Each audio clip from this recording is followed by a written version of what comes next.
Yes. Vous êtes prêts? Yes.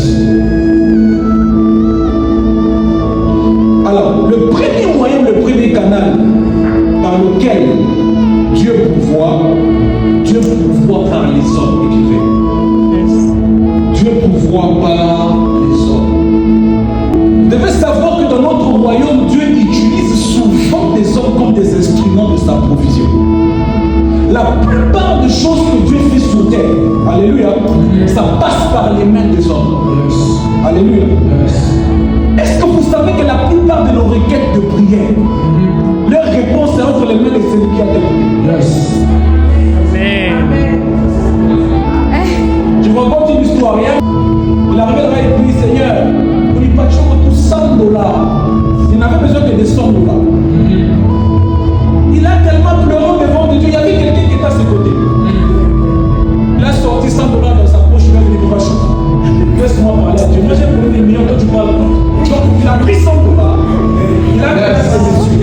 Donc, en d'autres termes, l'exaucement de ces missions-là, ce ne venait pas de Dieu directement, c'était dans les mains de quelqu'un. Yes. Alléluia.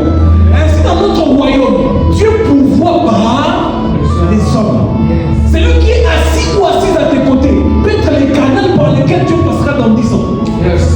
Vous l'avez bien? Yes. Souris-le, souris-là. Dis souris-moi. On ne sait pas. Dieu pourvoit par intervention divine directement. Alléluia.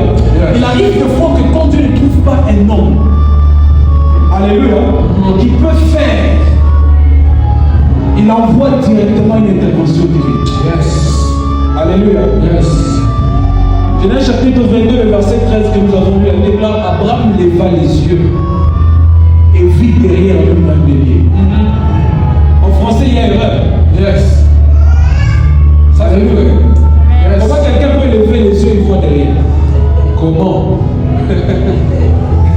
Comment? Alléluia. Elle déclare que Abraham leva les yeux. Ah, est-ce que vous avez mis balai?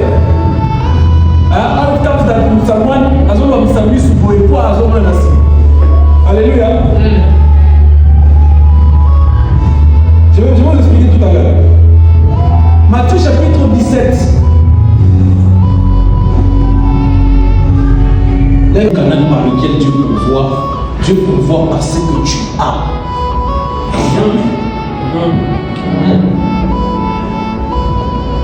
Dieu pourvoit aussi par ce que tu as. Quelquefois Dieu